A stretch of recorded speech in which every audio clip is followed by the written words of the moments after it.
Section 107 of the Copyright Act 1976. Allowances made for fair use for a purpose, such as criticism, comment, news reporting, teaching, scholarship, and research.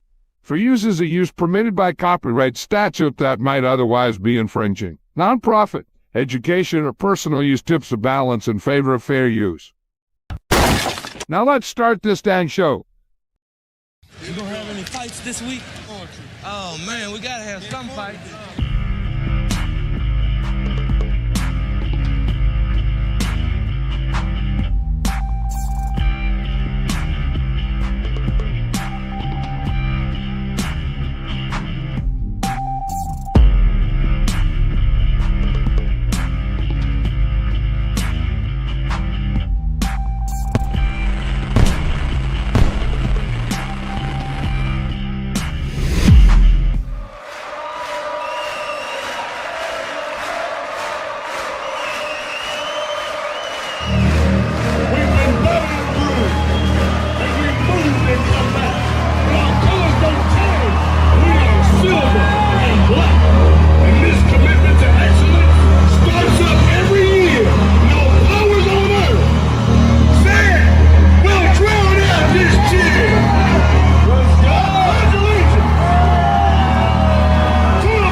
That was fun.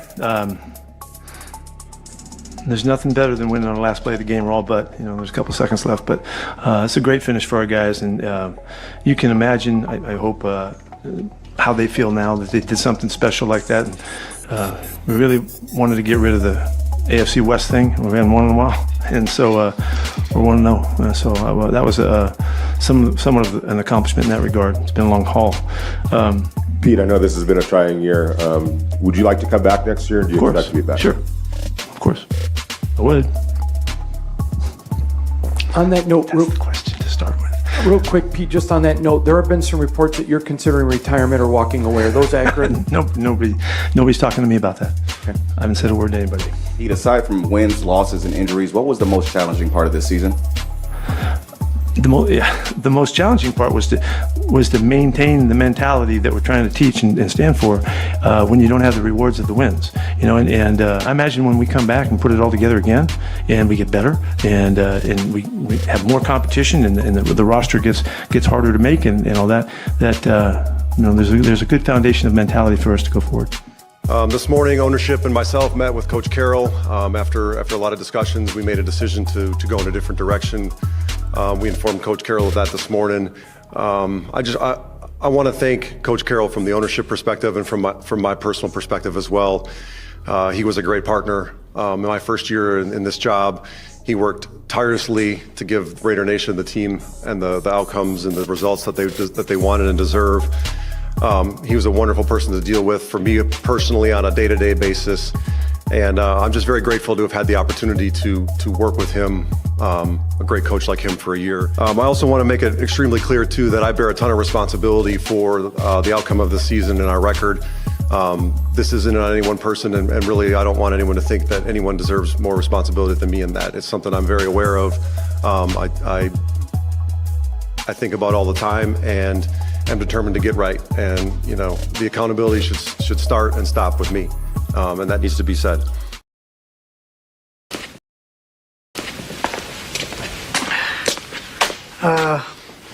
Everything that guy just said is bullshit. Thank you.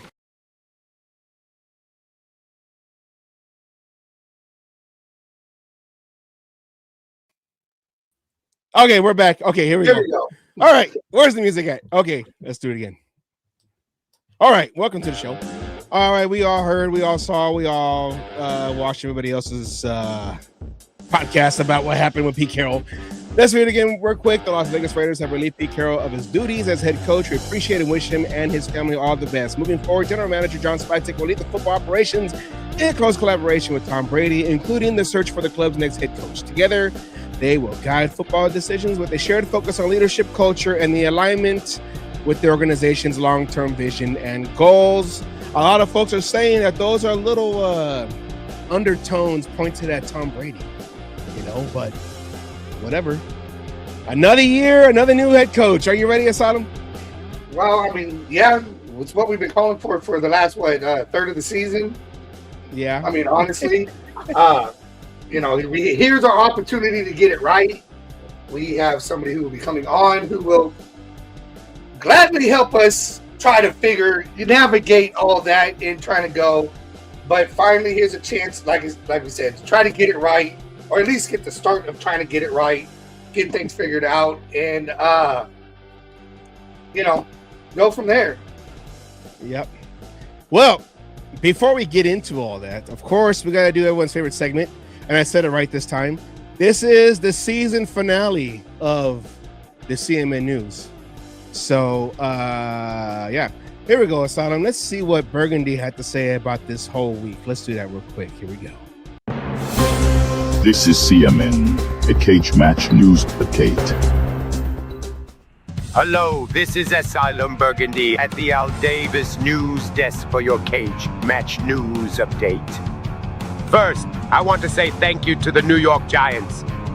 Your victory before our game secured our #1 overall pick. So now we can all shut the hell up about it and actually try and beat the damn Chiefs. Let's go. Gino is out. All right, I'm ready for aw damn. No one told them. Hey Raiders, it's okay. You don't have to try and suck anymore. Look out!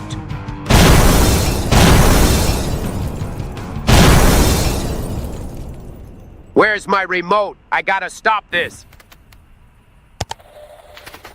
Pete, for God's sakes, answer your radio. Answer your radio. Pete, what the hell is wrong with you? Stop sabotaging and let them play. I wouldn't be surprised when they fire your ass. Okay, now let's see some real Raider football. That's what I'm talking about. And look who's got the Raiders in position to win. Aiden O'Killa. Yes, block them haters out. And here comes Daniel Carlson with a career-high 60-yard field goal. Get your money, son.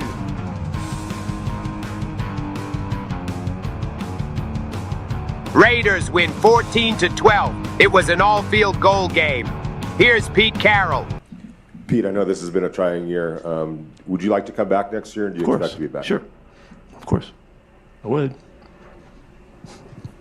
On that note, That's the question to start with. Real quick, Pete, just on that note, there have been some reports that you're considering retirement or walking away. Are those accurate? Nobody's talking to me about that. Okay. I haven't said a word to anybody. Hi, Pete. This morning, ownership and myself met with Coach Carroll. After a lot of discussions, we made a decision to go in a different direction. We informed Coach Carroll of that this morning. Ouch. Looks like we have the exclusive video of when the firing took place Monday morning.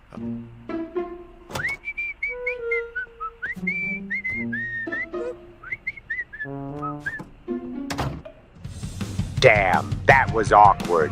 But I believe Pete will land on his feet. I believe in Brennan Carroll and Geno Smith when they get fired. Pete Carroll will take over AARP, but he'll rebrand it as the Competing Retirement Assistance Program, better known as CRAP. Brennan Carroll will go into acting and play in the origin story of the Abominable Snowman. Spoiler alert, the Abominable Snowman was the original Santa Claus, but he couldn't get his line of reindeer to work together, and they crash-landed on the island of misfit toys. And finally, Geno Smith will retire from football and go into insurance as the new face for Allstate as Mayhem. The company will also change their slogan to, "If you have Allstate, blame it on me." As for me, I'll be taking a break to pursue my dream of becoming the next Raiders head coach. I believe I can turn this team around myself. That's not a hold. I'll show you a damn hold. Get your hands off me, oversized. Shut the hell up, you hanky throwing bitch. John Madden would be proud of me. Hanky throwing bitch. I like that. All right. That okay. That was the season finale of. He'll come on. And any special news, of course, we're waiting for the head coaching. So, but right now he's taking a break to pursue. He has his name in the hat for Raiders head coach. But with all that, I saw him. We got to get ready to roll out the red carpet for our guest of honor every other week. Are we ready? I don't know. Are we? She's fired up today. Are you ready, Raider Nation? Because, yeah, it's about to go down. Here we go, Asylum. Let's get that red carpet going. Hit our intro so we can get on with some learning. Here we go.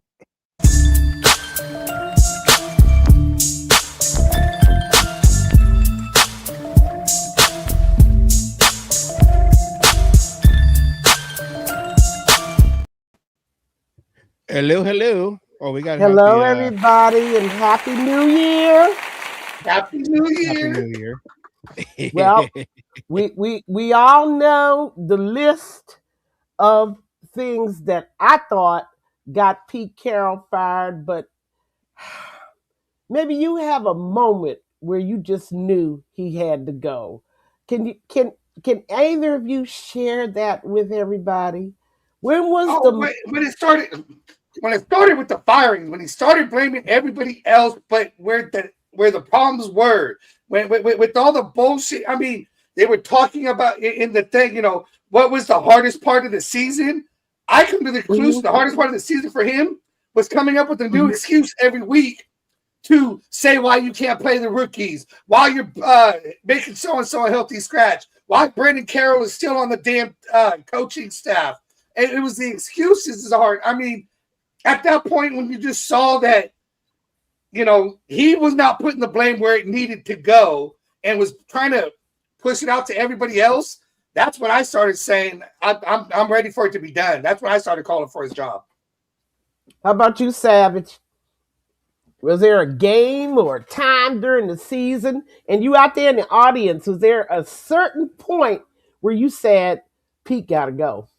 I mean, it was the mismanagement of the offensive line, and you realize who the offensive line coach was, and that, like Asylum said, he was untouchable. When you realize how bad the quarterback was, and then you realize, oh, he's untouchable, but we kept doing the whole compete.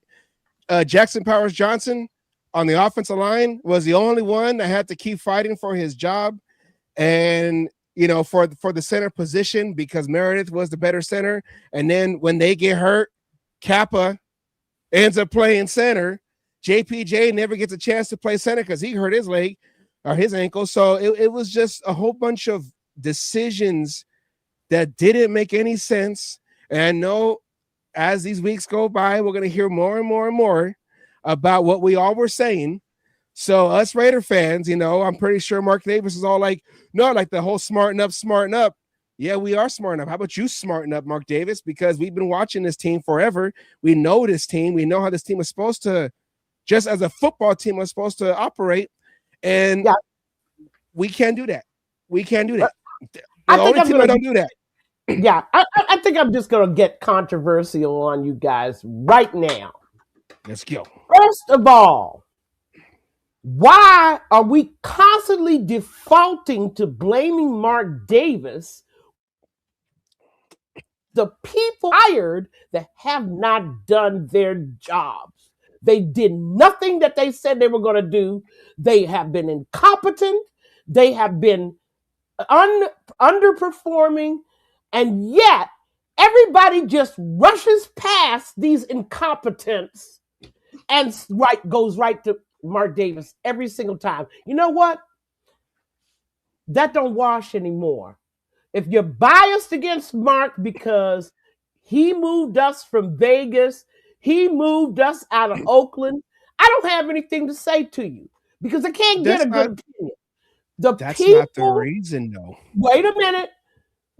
The people you hire are supposed to do their jobs. And when they don't do their jobs, you don't stop talking about them and start talking about who hired them.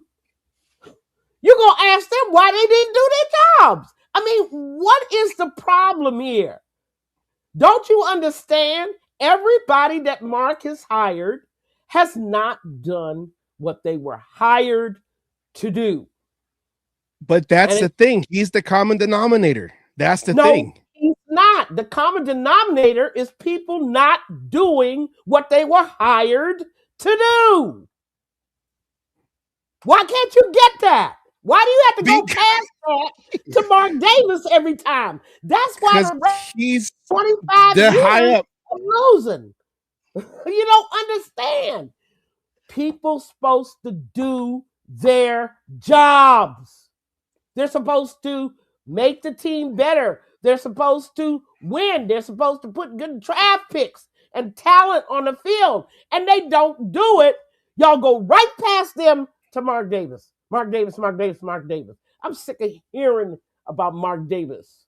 We are too. I want to hear about all the people he hired that didn't do their jobs. Why aren't you talking about them? Like the last one, Pete Carroll, hired, experienced coach, right? What do we expect? What do we say? Asylum, can you remember? Remember we said, ooh, Pete Carroll, he's going to be able to attract the top staff and good talent. Didn't we say that? We did bring that up. He should be able to bring in experience and make the team look attractive to be able to go to for coaches and players. We said it both ways, coaches and players. Top free agents will say, oh, I want to play with Pete. Or Pete will be able to go out and find these guys that are veterans that are going to be able to help us. We had all these expectations. And then what happened? Fell flat on our face. We had the wool pulled out from in front of our face and we saw reality. Right. And but on our Pete did that. Pete did that.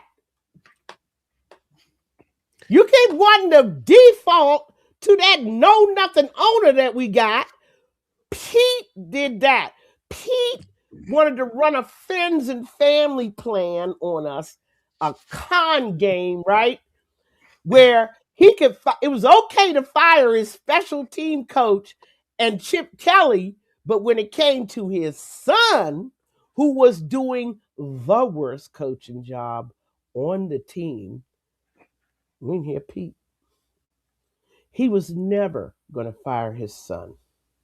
Never. Even knowing how badly he performed this year. It was unbelievable. That was my moment for me.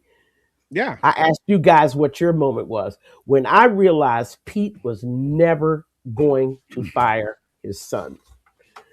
Not only that, when I started seeing the number of people on that offensive staff with zero experience, quality control coaches, run game coordinators with no experience at all, I said to myself, oh my God, what have we done? But that was Pete running a con on Raider Nation and the Raider franchise. That was Pete's doing. All on him. Okay? No one knew what he was up to. And now, Savage, have you seen my list of Pete mistakes? Oh, yes, I did. Y'all see my list of Pete Carroll mistakes? Let's just I did. The 10 Commandments, Peggy's 10 Commandments.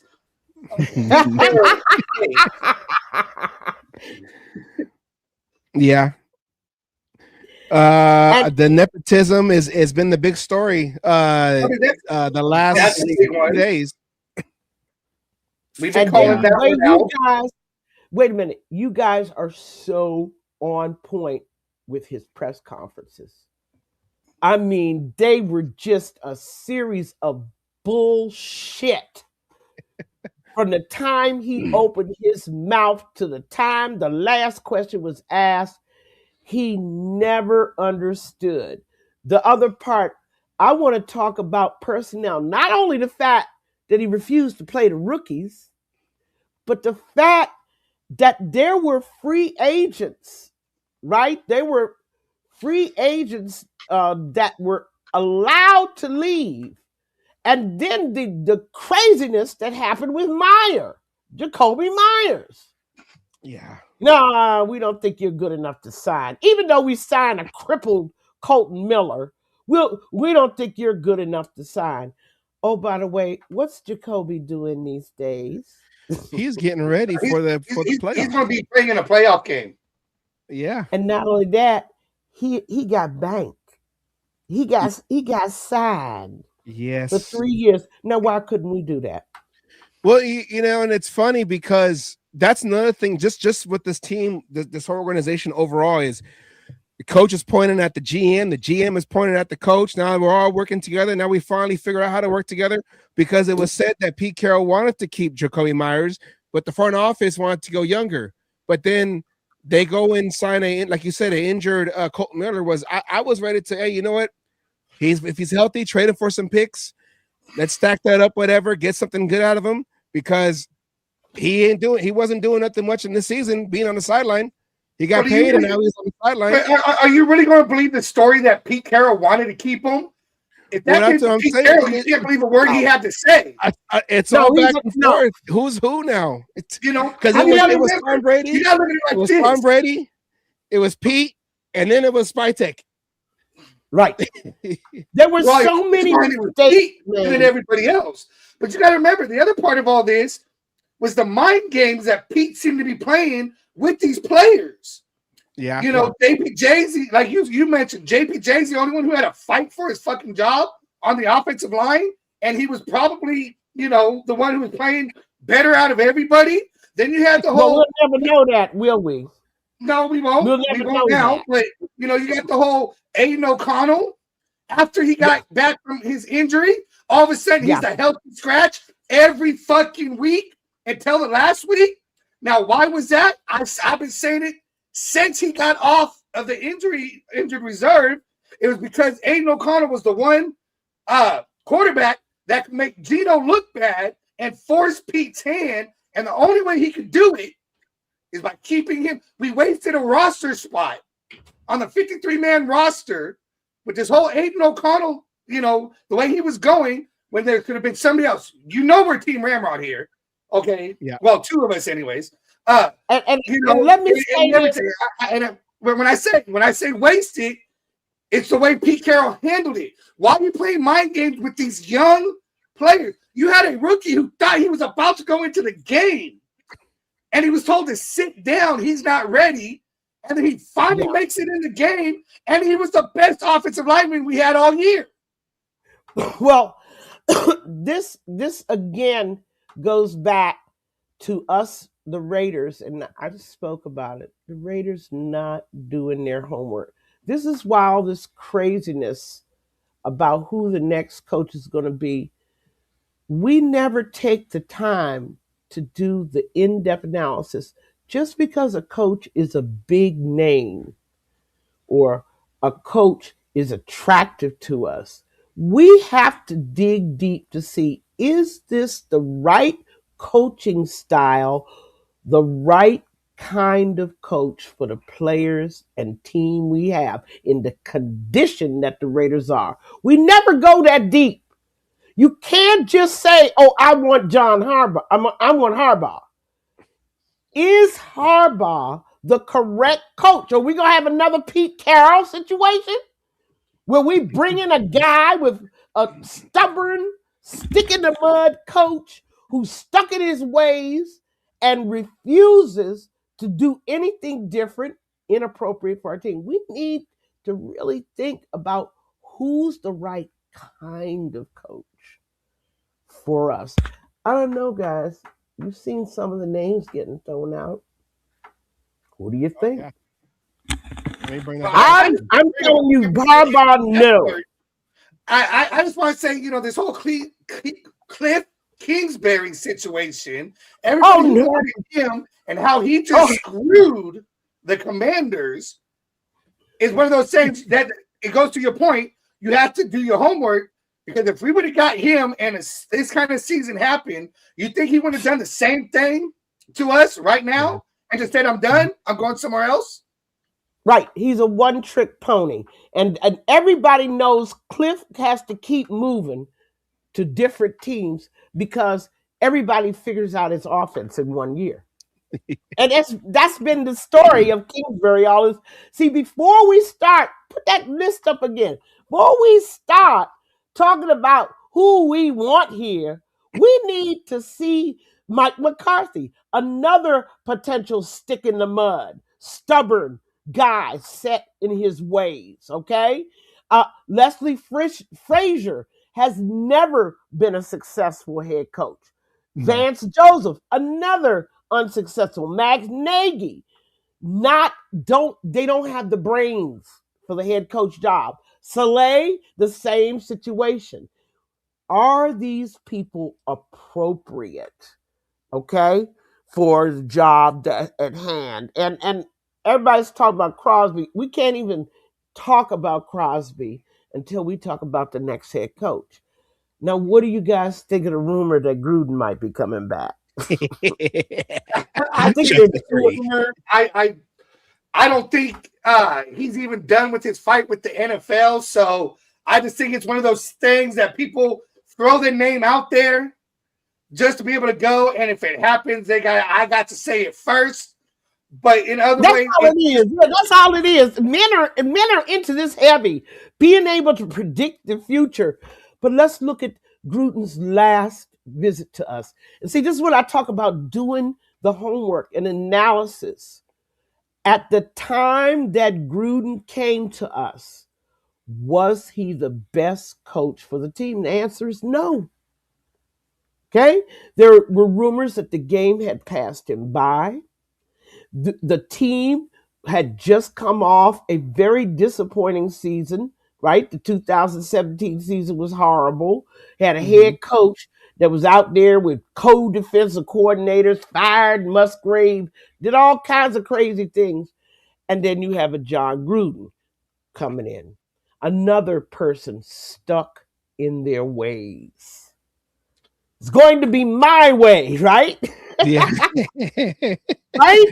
Knock on wood if you're with me. No matter if we have to lose, 15 games, it's going to be my way. And see, you got to know, is this guy appropriate for all the trauma that this squad has faced? The answer is no. Remember, we had a head coach that traumatized this squad. We need a guy that's capable of calming them down and giving their confidence back to them. Not a guy that comes in with a system. Okay? Well, what do you think about this whole Brian Flores, Brian Daboll connection? Look at Daboll's record with the Giants, a team similarly situated to the Raiders. Same level of talent, right? Same level of trauma going on. Brian Daboll did nothing to improve that squad. Nothing. I was looking at the performance of the Giants down the stretch. I thought they played better for the interim than they played for Brian. But look at the kind of coach Daboll was. Even after he was doing it wrong, he was still trying to do it his way. With no results, and it didn't do anything to change. Ask Giant fans, do your homework on these guys. He refused to change anything, just like Pete Carroll. Do we really want another one of those kind of coaches? We need a coach that's flexible, that understands and treats the players with delicate dignity and respect, and bring them back to a confidence level. And the next question is, we didn't even ask this. What happened to Patrick Graham? Yes. I think I Patrick think Graham's leaving. I don't think Patrick yeah, Graham's staying. he already had an interview set up for was it Washington? With Washington. Yeah, right, for DC Houston. though. Yeah. Yeah. Is Lateral it move for the- over. Oh, to make a DC. laugh. Yeah, Yeah. I mean, he's had it too. And I mean, all the change, all the trauma, all these things going on, the bad karma that the Raiders are building up, it's going to be very hard for us to attract the kind of coach we need. This is what worries me about even Tom Brady being involved in the search, who doesn't know jack shit about anything having to do with owning or running a franchise. But nevertheless, you're going to let him go out here and choose, even after he had to be the one to bring Carroll to Mark Davis's attention. What do y'all think about that? You think Mark Davis went out and found Pete Carroll? Oh, no, we were talking about on the that door. earlier. And in all reality, we all know Pete Carroll wasn't the first choice. Hell, he wasn't even the second choice. It was one of those, desperate throws. It was a Hail Mary. Fourth quarter, 2 seconds. Who brought Pete Carroll to the table? Spytech. I don't know. We don't know. We don't know that answer. Most likely. Wait a minute. Spytech was only hired 3 days before Carroll was hired. Yeah. That was already in the works. Spytech had nothing to do with the hiring of Pete Carroll. Who we got left, fellas? Who brought Pete Carroll? That guy with the corner office and the view. We all know it's it was the bubble. Brady young guy. And forced the young guy. Why are people acting like I'm saying that Carroll was Pete? Ben Johnson was never coming here, guys. Okay. That's where I was trying to go. Give me a second. Ben Johnson said no. Give me a second. Where I was going, Brady forced an interview with Ben Johnson, knowing full well we all know we were not getting Ben Johnson. He forced the interview. Then there was, God knows who the second choice was. Wasn't going. So Brady went with his third, fourth, fifth. We don't know what number it was, but Brady went down his Rolodex, and Pete was next in the line. Who brought Pete Carroll to the table? Most likely Brady.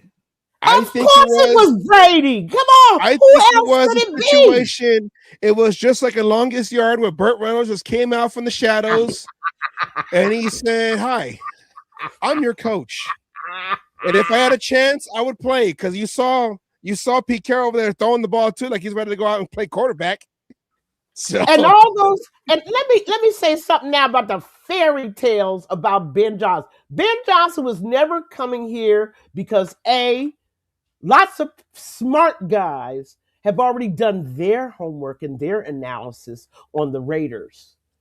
That's a place where you go where you want to destroy your career. The second thing is that the Chicago Bears were right in the same division. That was a no-brainer. It has nothing to do with whether we had a quarterback or anything else. The Chicago Bears were right in his division. Why would he take a chance and go to a division he knows nothing about as a brand new first? We told you, Ben Johnson is smart.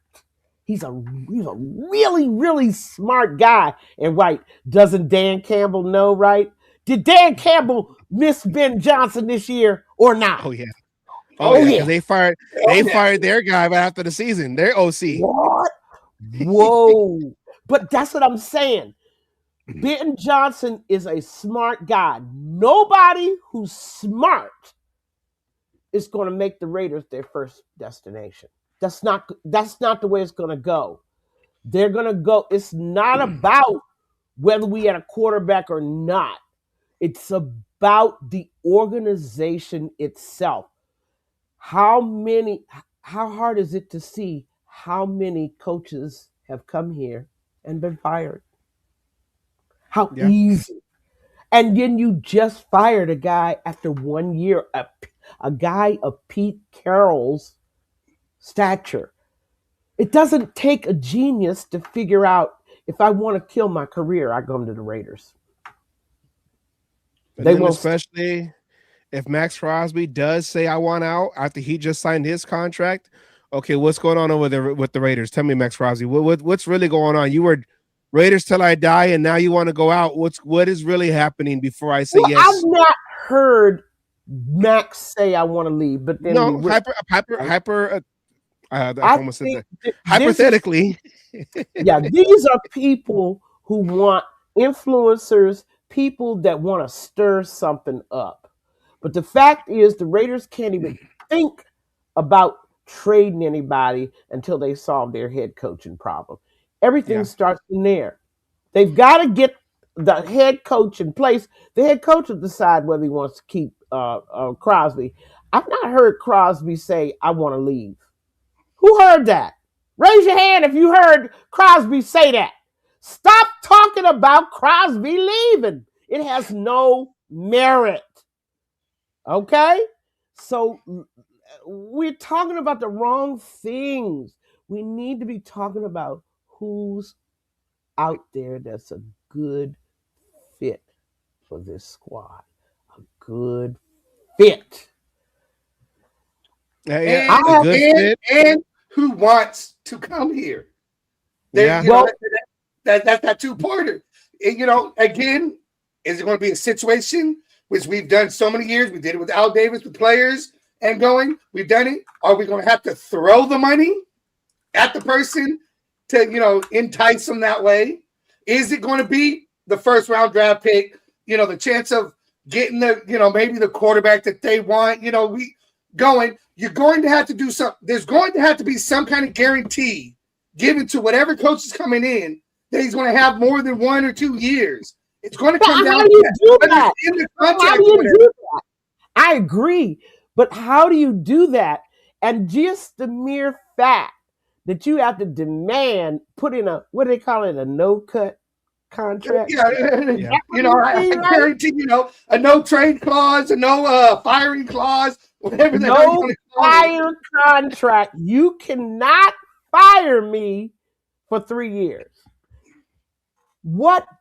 How have we gotten to this place where someone would even feel like they had to demand something like that with the Raiders? Because of the way and the coaching carousel. We've talked about it year in, year out. It's the coaching carousel. It's the fact of, from the minute you come in, and we've had it with Al, we've had it with Mark. It's not just, a new thing, but it's the fact of, the pressure that gets put on a coach to have to perform right away. I mean, turn the team around like that. Otherwise, you're going into, maybe you get your full season, but you're going into the next offseason. Did I do enough to keep my job? Right. And exactly. And it's that mentality and what there's, like you said, what they have shown the NFL, the coaches, everybody who goes, this is what they see, and it's going to get to the point. I mean, hopefully it's not that, but I wouldn't be surprised if you turn around in here. I think, it's funny how before AP and after AP, we heard the contract. Why was AP's contract never disclosed? Right. Yeah. So it's going to be one of those situations. Are we going to have another situation? Contracts not disclosed because the Raiders don't want to be the first team to have a no firing clause in their contract. And look at the way Telesco was treated. See, people are not stupid. They can see the way you have treated GMs, coaches, and more importantly, players. I don't think it was an accident that puppet spy tech couldn't get us a true number one receiver in the free agent market and couldn't get any top offensive lineman. And I think that trend is going to continue this season as well. He couldn't get us anybody top No. in their game on offense to help us. Okay? I think that that's just the beginning. People see what you do to players. And it started when you treated Carr the way you treated him after 9 loyal years. I don't care whether you thought he should stay or go. You don't treat a man that's been loyal to you for 9 years like that. 9 years. How many coaches? How many offensive coordinators? How many different line franchise combinations? records broken? Okay, let's Yeah. not forget about the franchise records that he broke. But it matters not whether you think Carr should have gone or stayed. It was the way in which it was done. Yeah. People were watching. Then they Yeah. watched what you did to Devontae Adams after you lied to him and told him, you can come here because you and Carr, y'all can be a duel. And then they got rid of Carr and expected him to be happy with that situation. And then tried to intimate that he, wasn't any good. And then he ends up getting traded mid-season. Remember? Mm-hmm. The rest of the league is watching. Then they watched it. So we watched our 2 top defensive players bailed. Spillane and Morig, right? And Chason and they just bailed. Yeah. Before we even had a chance, I don't even know whether we had a chance to negotiate with them, did we? They were gone. Well, I mean, technically we did. We had the season, right? Right. We had everything leading up to the end of the season. Because look at how many people all of a sudden, before their season ended, all of a sudden got their contract extensions.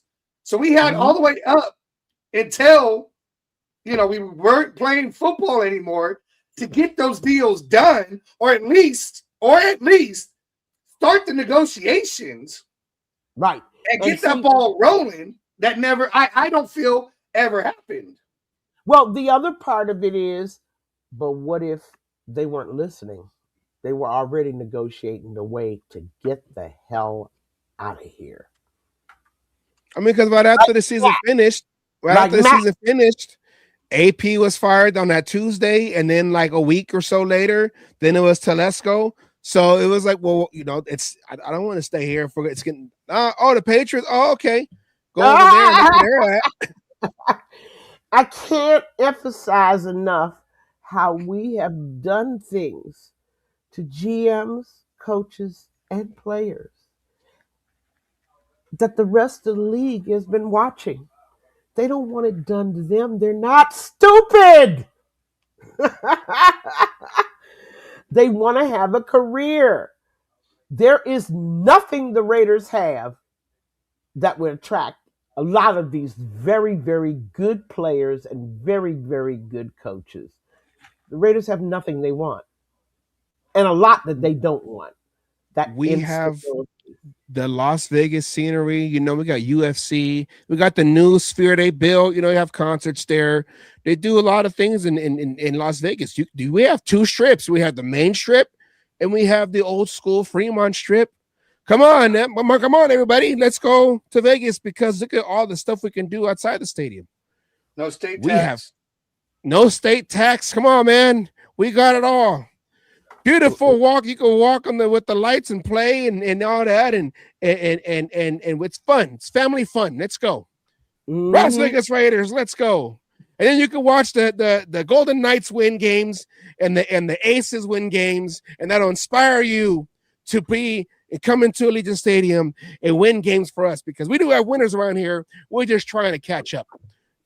That's what we have. We have potential. No, we don't. But you know what? That's the kind of thing in the past that probably would have gotten us, the cherry on top that gotten us to no state tax, but we've treated people badly. Mm-hmm. A lot of people badly. And the rest of the league was watching. That was what scared me about the way they treated Carr and Adams, and then this year with Myers, it just scares me that the Raiders don't see the destruction, the damage that those kind of actions do. You have to treat people with dignity and respect. These are professional athletes, worked hard all their lives to get where they are. You have to find a dignified way to ease them out. And the Raiders just have not done that. You got to let them have their dignity. And they wouldn't do it.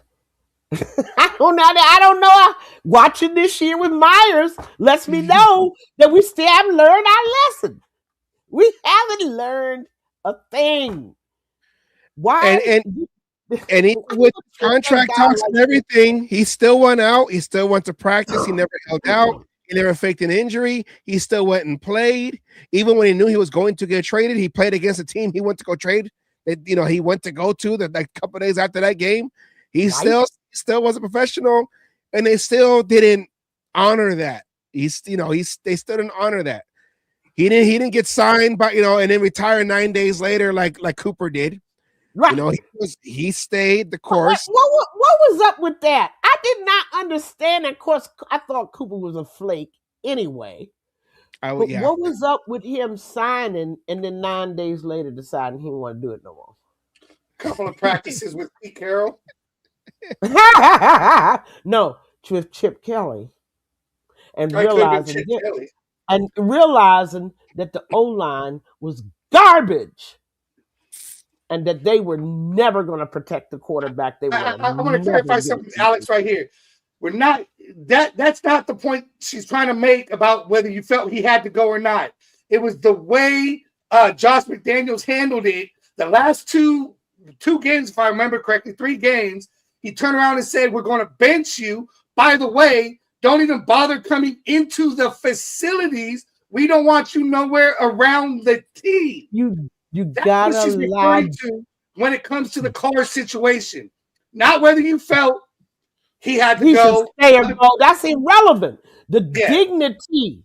You gotta allow a man dignity and some kind of creds for the 9 loyal years that he gave you, even though you didn't give him the defense that he needed, okay, to win games. But still, other teams in the league, other players, other agents, they were watching. Mm-hmm. Do you really want to go to Vegas and get treated like that? Look at what they did to Devontae. Look at what they did to Myers just this year. Well, I mean, look at the stories you're hearing now, where the offensive line had to hold private meetings. They tried to get with Gino Genti to hold private meetings because their coach was not doing his job. Their coach was rushing practice. Their coach was not doing the one thing he was brought in there and to teach them what they needed to fucking know or what he was trying to do. He just said, that's. I mean, the coach did not do his job. Well, and a lot of people are going to see, different sides of this situation. But the bottom line is there's too many other choices. There's 31 other choices other than coming to the Raiders. Why you want to even take that chance? That's the problem we face. That's probably why we couldn't get any free agent O-linemen and that number 1 receiver that we needed. But there were other mistakes made. For instance, Lockett should have been in here in May. Oh, yeah. I wasn't saying at all. Why was Lockett not here? He was out there until early May when the Titans signed him. That's another funny situation where he was available. He was available for like a week or so, and the Raiders they didn't bring him in. He goes to the Titans. Wait till he says, "Okay, I want to get released by the Titans." Then we sign him, and we signed him right before we traded away Myers. So This is one of those seasons where it's like, who was pulling the strings? Who was calling the shots? That's another thing that's gonna, like, players are gonna want to know who's the main boss here, because you know another thing that didn't happen was during McDaniels. Every time we had a bad loss, Mark Davis, come into my office before you go to the stand. Come into my office. AP, come into my office before you go to the to do the press conference. I never hear one time the Pete Carroll and them teams look horrible. These games look horrible with Pete Carroll. You never heard, oh, well, Pete Carroll had to go meet with Mark Davis because no, Tom Brady, he's the guy now.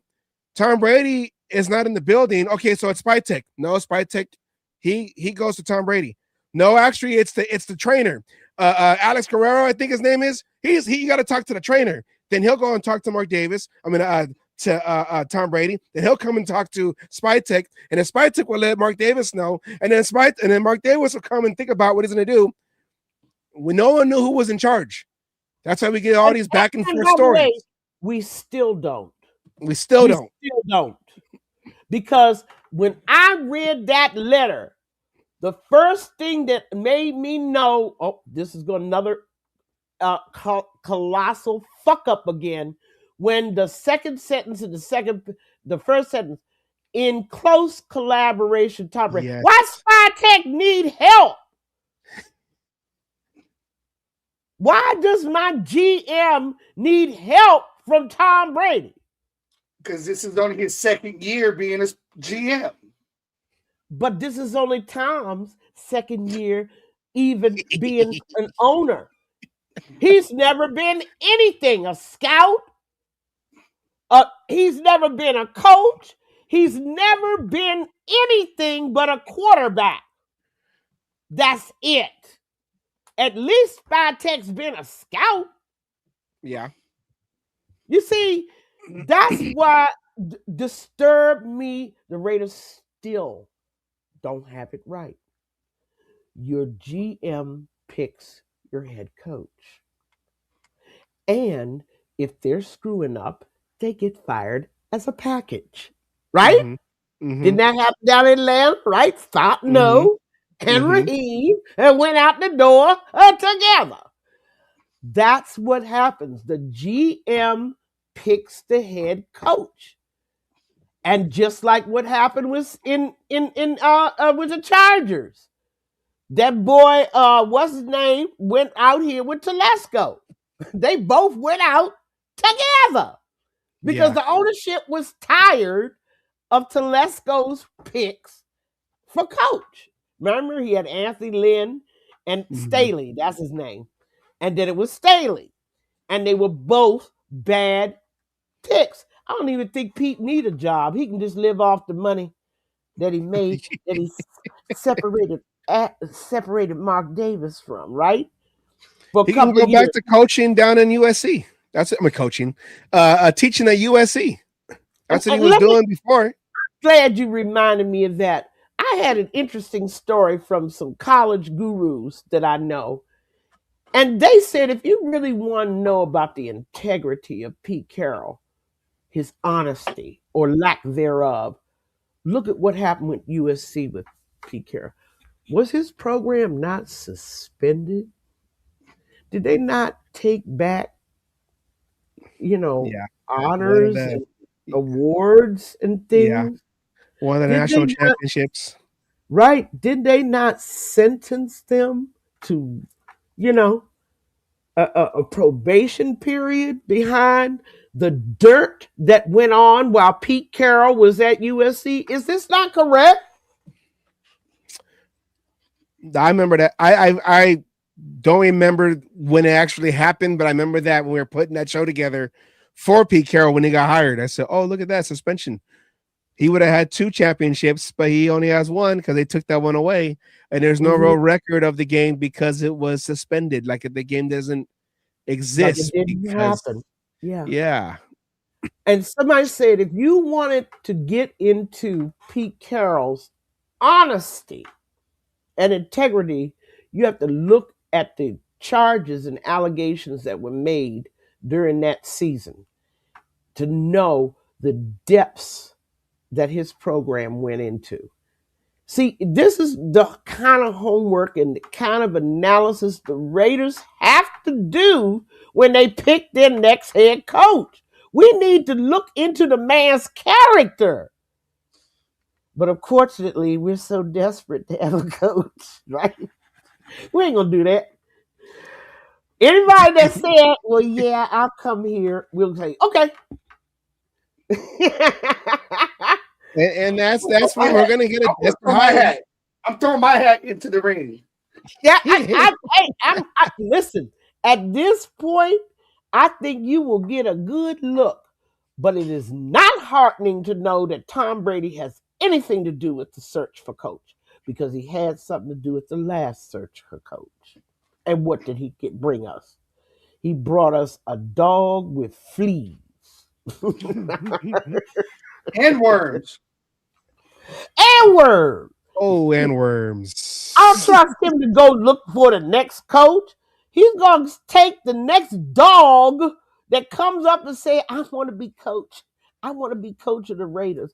That's what's going to happen. We're going to go through this. Oh, he couldn't get his first choice. Oh, he couldn't get his second choice. And then we'll go about ways to excuse Brady for taking responsibility for bringing Pete Carroll in here. Okay? It's just not fair. I mean, I don't like the fact that he's involved, but Mark's into that now. So go ahead. Let somebody else take responsibility. I like Mark Davis listens to us anyways. Well, right. But he's just passing it on to Brady now. But Brady is not taking responsibility for the F-ups either. You see what I'm saying? And me and Savage talked about it before, about how Brady needs to make a decision. Do you want to do all this other extracurricular bullshit, or do you want to be an owner and start spending time with the team and doing your job as a minority owner? You know, you can't have in this case, you can't have your cake and eat it too. It's one or the other. Pick a side and then go with it. Well, us women, we got a problem with Tom from the jump street. He had a loyal woman who gave up her career and her business for him, and he couldn't quit football. He was just deliberately trying to get her. We think he's dishonest anyway. She couldn't quit Taekwondo. I'm just saying. He didn't want to give up his. He would rather play one more year of football than to stay married to her. I just think that you need to look at who Tom Brady is, and then all them little shady things that went on that he had to know about while he was working for Bill Belichick. I mean, directly involved with it was his. It was his, recommendation on how inflated the balls were supposed to be. Well, I mean, he's in the middle of all that, and then to mark it all off, he's a Patriot. Yeah. The team that has the least respect or understanding for the Raider tradition of all the teams in the NFL. He's a Patriot. That polar opposite of us. And he grew up as a 49er fan. And I can't tell you, we got a lot of shady people around. A lot of shade. And then we wonder, why do we keep losing? Well, and that's what I'm saying. I'm going to piss you off real quick, Miss Peggy. That's what I'm saying. Mark Davis has these flies flying around him. Tom Brady, Jim Gray, and whoever else that is in his ear. He's got like the two. Do you remember? I'm gonna go into a Disney movie. Remember that movie, Emperor's New Groove, and you had Gronk, that the big dumb guy, and he had the angel and the devil, but they were both dumb also. So they're talking to him. What should I do? Oh, hey, oh, all right, and they're all retarded because he was retarded. I'm not saying Mark Davis is retarded, just in case we get signed by the Raiders. Oh, I heard that because he fired Greg Papa for talking bad. But I'm just saying is that's what I was getting at, is that he allows these people because he's best friends with Tom Brady, But ultimately, the people I choose, even if I'm Bozo the Clown, the people I hire and pay to run my franchise, run my football team, they got to do their jobs. Now, And but I don't want that being people said, if you accusing hire them. them, they're not doing their job. Isn't it your responsibility to fire them and find somebody else to do the job? Well, I haven't seen him shy about firing anybody. Have you? Well, no, but that's what I'm saying is if they're not doing their job, maybe it's about time to bring in new people to do the job because they're not doing their job, and that's his But I haven't seen him responsibility. shy about firing anybody. The problem is y'all keep saying it's Mark's fault that he hired bad people. If you're gonna hire clowns, don't hire Bozo. I'd rather you hire Homie the clown, because at least he'll go and smack somebody and say, "I ain't playing that." Homie ain't playing that. Smack him with a sock. But even if other clowns, I just Homie, I'm the Bozo. The people I hire, they got to do their jobs. Yeah. They're the ones that let us down. They let us down by not doing their jobs. It's time for me to go. I've got to run. But I'm just want to put those ideas, and I sure hope y'all can come up with a list. So much, and we will talk in 2 weeks. Of course. All right. Thank you very much, Miss Peggy, and have a happy. Already happened. Oh, she already left. Happy New Year. She had to go. Hold on. Let's just.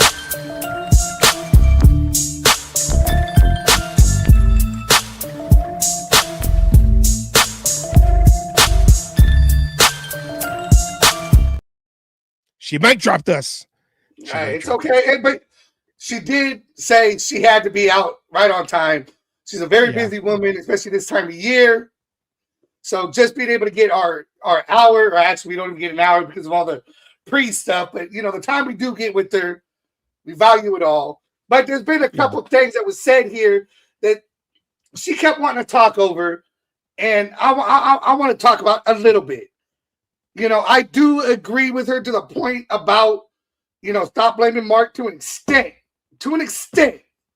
Because like I was trying to say, if he's responsible for hiring this front office people and they're not doing their job, then it's his responsibility to fire them. We said the same thing about Pete Carroll and his kids and everything going on.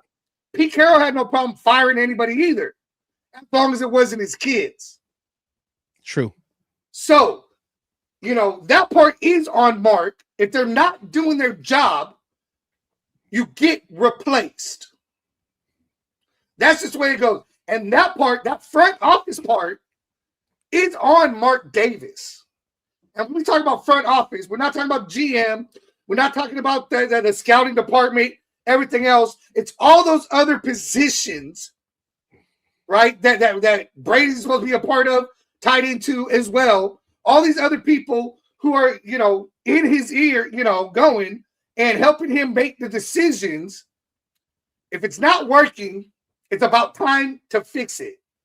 Yeah. And, to Alex's point earlier that she was not giving us a chance to go, I do disagree with her on one, minutely on some of this. I do think we have some things, and Alex was bringing them up, and I want to give him his due on this, that do make the team somewhat attractive. It's not necessarily attractive to the experienced coaches, right? We're not going to get a Jim Harbaugh. No. John Harbaugh, whichever Harbaugh it is. We're not getting a Harbaugh, okay? No. We're not getting that. I do agree with her about doing the homework on, on what you're going to get as a coach. But, for example, the name got thrown up a few times, Clint Kubiak, right? Clint Kubiak. Coming, some of these younger guys who are looking to get their feet wet, as a head coach. You have money, right? That got brought up. You brought it up. The second biggest salary, salary cap. Yeah. For the season, $110 million. The first round pick. If he overall, yes, a quarterback, he now has the choice. Let's say let's say, you know, one of these coaches are in love with the Mendoza or who's the other guy? Dante Moore. Thank you. Moore. Let's say what, you know, those are the top two. Let's say they're in love with one of these guys. Well, here's their chance to get it. And again, you know, Kubiak, look what he did with Sam Darnold. Right? These are guys who are looking for a quarterback that they can work with. This is a situation. She talked about fit, right? Can they fit? Well, you need a young and upcoming head coach who can work with a young quarterback. I don't want the OC Nagy. Okay, he did not do well with the Bears. No, and he had Patrick Mahomes, who was young, but not new. He'd already, you know, been in the league a while and everything else like that. He kind of took over and took orders from Andy Reid. Andy Reid, thank you. So there's things like that that are attractive, as well as, you know, Mark Davis is willing to throw the money. You know, you have a Ashton Genty, Kubiak's a run first kind of coach. You know, that's his scheme. Run first. I just hope that's the case, that he follows through, because we all thought Pete Carroll and Chip Kelly. Yeah, well, that Super Bowl should have taught us something. And that was the first thing we said too when he got hired. Hey, hold on. You know, but you got, exactly. I was getting there. You got Brock Bowers. Okay. You have fight. Don't forget Michael Mayer. Yeah. I mean, you got two tight ends there. We don't know what we have as far as wide receivers, because all we saw was Dante Thornton. Thornton, thank you. All we saw was him in the first 5 games being force-fed. Then we have, as far as, you know, we'll go O-line, right? Caleb Rogers looked good, didn't he? Oh, yes. But he wasn't ready. He wasn't ready. He wasn't ready. Exactly. He wasn't ready. I don't think we know what we got with Charles Grant right now. We didn't see much of him. He looked good, though. you know, then we got JPJ. Oh, yes. Maybe get thrown back at center. You know, we got Glaze that maybe, you know, his sophomore slump. We don't know how that's going to go. Well, look at like you had brought up, with us hearing all this talk about that Brennan Carroll was not a detailed offensive lineman coach, and for an offensive lineman, details are very key, because the front that you're going against is never going to be the same as it's drawn on the paper. You know, the X usually on the paper he's here, but now he's here. Like, what do we do? That's probably why you saw guys will follow the guy that's in front of them, because they're doing a stunt. And that's what I kept saying is the defensive side, they noticed that, oh, we'll just send a dummy defender to go one way to open up that door to the closest route to the quarterback, which is the inside between the center and the guard. And boom, sacked. Boom, sacked. Boom, fumble, sacked. Boom, threw the ball too early, interception. So, well, again, I mean, and I still think it goes a step further in that. True statement right there. You know, Brennan Carroll being the big problem, right? You heard he was rushing practices. He wasn't coaching in practice. He wasn't teaching them the fundamentals or the little things, and that's what you're talking about. If there's nobody in front of you, stand pat and just, you know, do whatever. Move up to the next level. Whatever. Don't follow your guy. But then you got the other part of it. The O-line tried to do everything they can on their own. But they went to Geno Smith. How well did that work? I have that graphic. Hold on. Where is it at? There, Geno Smith. Come to the stage, Geno Smith. Look at this right here. Geno Smith, 17 interception games. And I put the touchdown to show the difference of what you're giving away and then what you brought back to the Raiders. You know, you had a 3 interception game with no touchdowns. You had a 3 interception game against the Bear with 2 touchdowns. Colts 2 interceptions, no touchdowns. The only good game he had was the Jaguars, but he still threw an interception. And I know people were going, well, that was, the kicker. I don't know. The Bears was the kicker and all that, whatever. But still, your quarterback keeps giving. But he threw 3 interceptions. If he didn't throw, you take 2 of those interceptions away. Yes. What is the possibility to score? And now are you relying on the kicker? Well, that's what I'm saying is the more interceptions he gave up is more opportunity for the opposing offense. They got another possession. Oh, okay. Thank you, Geno Smith. Cancels out you whatever. And that was the problem when it came to Geno Smith. And then, Geno Smith never owned up to his mistakes. Pete Carroll never owned up to him the mistake of starting him over and over again when you had. I was going to agree, but Carroll didn't even own up to his own mistakes. And I want to go to the one point Peggy was talking about when it came to the GM, Spytek. I think Spytek was put in a bad spot. Okay? We had a comment here about can I find it real quick? I just saw it. Here we go. Pete hijacked the shit from the get-go. I agree with that statement.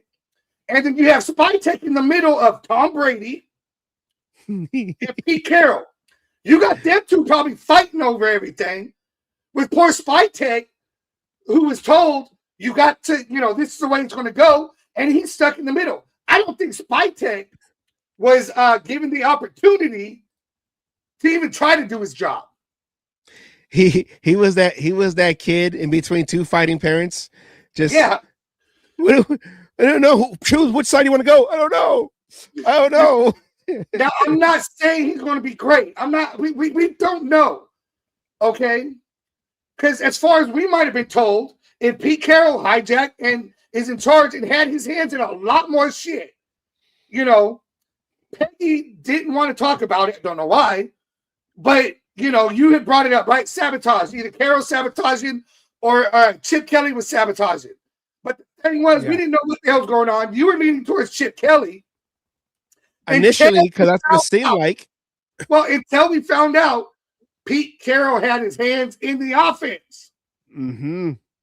He was helping calling plays. He was doing this. So who's to say Brendan Carroll / Pete Carroll didn't tell Spytek, we don't need offensive line help. We got our players here. We just drafted 2 guys. We got it all handled. We don't need offensive line help. Just sign Colton Miller to a bigger contract. He's our best offensive lineman.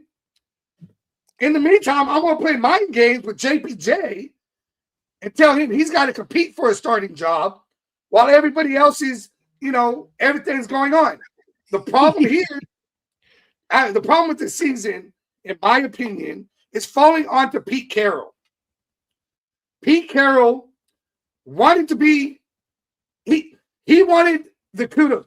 If this would have worked out, Pete Carroll wanted a pat on the back. It was all me. Nobody else did it. This was all me, but was not willing to take the responsibility for the failures. And that's the Geno Smith. That's, everything else. Again, Spytek agreed to the contract, but did he really? Was that a Pete Carroll thing? Was that a Tom Brady thing? Because you're also hearing Tom Brady okayed everything when it came to Geno Smith. Yeah. But then you turn around and the one guy that was drafted that Brady was really high on stayed on the practice squad and is no longer on the team because another team picked him up and literally their words, we are going to groom him to take over the starting job. It's open. Tua might be gone too for the Miami Dolphins. I think that there is the writing on the wall for Tua. I think Tua is gone. Mm-hmm. And I know I'm going to disagree with Alex on this, talking about no head coach, new, old, whatever, wants AOC. He has not been given a chance to show anybody what he has. Pete Carroll knew it. Pete Carroll was scared. There's a reason why he was the third string backup, emergency backup quarterback. Emergency backup, yeah. In that last game, because with that same offensive line, with that same situation that Geno had, he was outplaying what Geno could do. Only 1 sack. And I know, yeah, no TDs. The kid didn't play all season. All season. And he got put in there. What was it? He didn't even start this game for a second quarter. Second quarter. You know, so, I mean, all season, 18 weeks. Okay.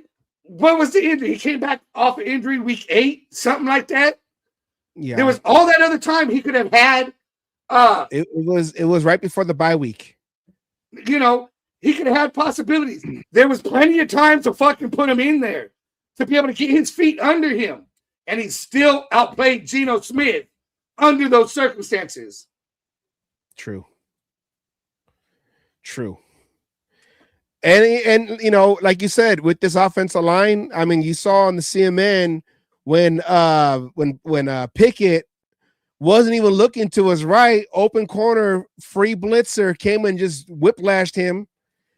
You had, you know, and he's more mobile, and Geno Smith is supposed to be more mobile, but AOC, you know, I don't like saying that.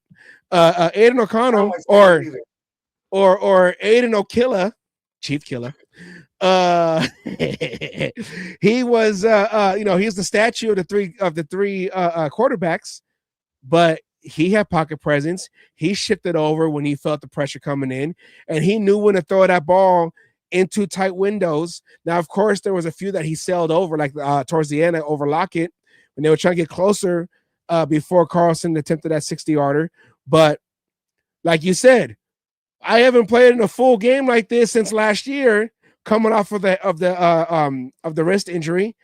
So for him, basically going out there cold, he got the team down there. He got the team down to try to score. So, but it's just, you know, we got to see because still, even when who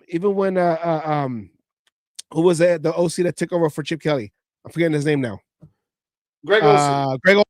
Even before when Greg Olsen took over, the game plan kept changing because one thing I noticed that when Geno Smith was out there, they still would go deep.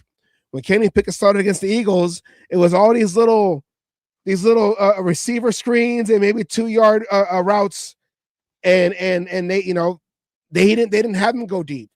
So I just think that at the end of the whole thing, it was all Pete Carroll sabotaging. It wasn't Chip Kelly, even though more stories come out that Chip Kelly was calling things that we didn't talk about.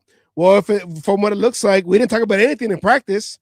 I remember when I used to coach offensive line, and I was working under this coach, which I don't really care for. I don't like him.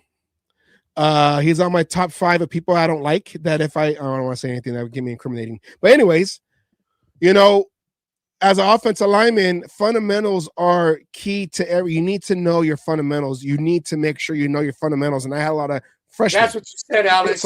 No one smart, OC or coach, wants AOC. Hey, Sean Payton wanted him, but the Raiders traded up to get him in the draft. And then he settled for Bo Nix. But at least Bo Nix got a shot, got a chance. But so I'm coaching offensive line, you know, and I had these young kids, first time playing offensive line, freshmen and sophomores. And I realized that we were trying to install plays before we even teach them how to step on a down block, how to step, how to step and come out to do a reach block or a pull block. Like, you know, we didn't teach these things. And I would ask them like, hey, are we going to do some fundamentals? No, just install the plays. And I'm like, what do you mean install the plays? They need to learn the fundamentals so they know how to run the plays. And I said, you know, I'm going to do things on my own, okay? So I was teaching them all fundamentals before the play, because if you know your fundamentals, any play we run, you know how to adjust on the fly, where that guy's lined up in front of you and they shift over before the ball snapped, and now you got to recalculate. I taught them how to do that.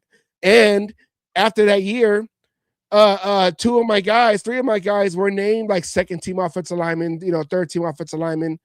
And then we weren't the best team, but my offensive linemen knew what they were supposed to do.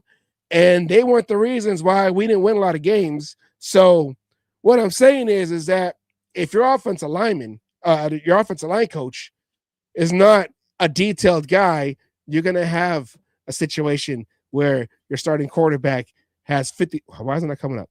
55 sacks, and all these interceptions. I'm not going to say because there was a lot of times where the line was holding up on him.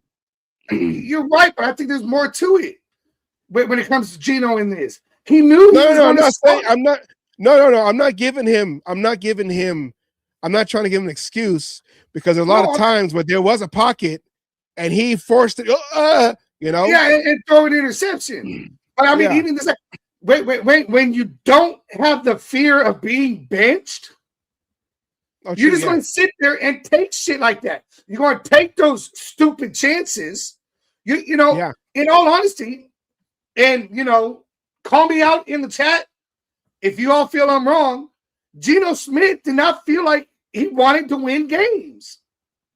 He was just out there to collect. He was out there to make the big bucks. That's all it was. I got nothing to worry about because coach ain't going to bench me. I get paid too much. And what's funny is that we can all see that could be true too, Alex. You could all see the body language. Walking to the huddle, like I don't want to be here. And it's the same thing I noticed in the game against the Chiefs because you saw it with Kelsey. He ain't throwing to me. I'm walking. Yeah. When we're doing that lateral, you can tell when someone don't want to be there. Geno Smith looked like a guy who didn't want to be there. Derek Carr, his first year with John Gruden, they had the worst offensive line. I think he got sacked like 50-something times. But you saw Derek Carr go in the huddle. Okay, guys, come on. Let's go. Okay, whatever. He might have got sacked right after that, but he's like, okay, guys, let's go. Geno Smith. Well, I mean, you can even go further with that. You brought up Carr.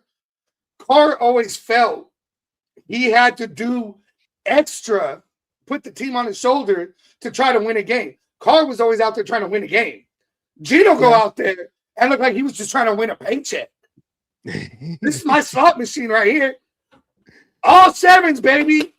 Pay me. It's like that. It's like that. Would you go one round, 3 minutes with Mike Tyson, even Mike Tyson now, and I'll give you $1 million? Oh, no, I do. I that was out there back when I was younger. That was always the talk back when $1 million was like huge. Yeah. I always said, I'm going in the ring with Mike Tyson.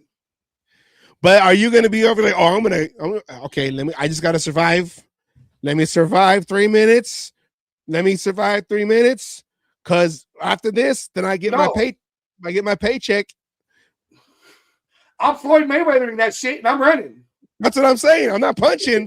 I don't want to get you mad, okay, Mr. Mike Tyson. I don't want to do it. I'm just trying to not. No, I mean, when you're in those situations, I know where you're going. I'm just fucking around. No, you're going to go out there and try. Look, to be knocked out by Mike Tyson is not a thing that people are going to frown at you about, right? You're going to be like, I got my $1 million, didn't I? Or whatever. I didn't get my $1 million. Why? Because he knocked me the fuck out. And nobody's going to be like, well, you're a pussy. No, they're going to look at you. Well, okay, you went against Mike Tyson. You stepped in the same ring with Mike Tyson? I'm surprised you're still alive. I wouldn't have had the ball. I mean, it's going to be. But Geno looked like, again, let me survive. Himself, that Pee Wee game, when he turned around and said, that's why I get paid the big bucks. He put the fucking... And then he doubled down with the sign. Who's worse, Jamarcus Russell? Bigger bust, Jamarcus Russell or him, and he doubled down with the double fingers. He doubled down on a double the bird.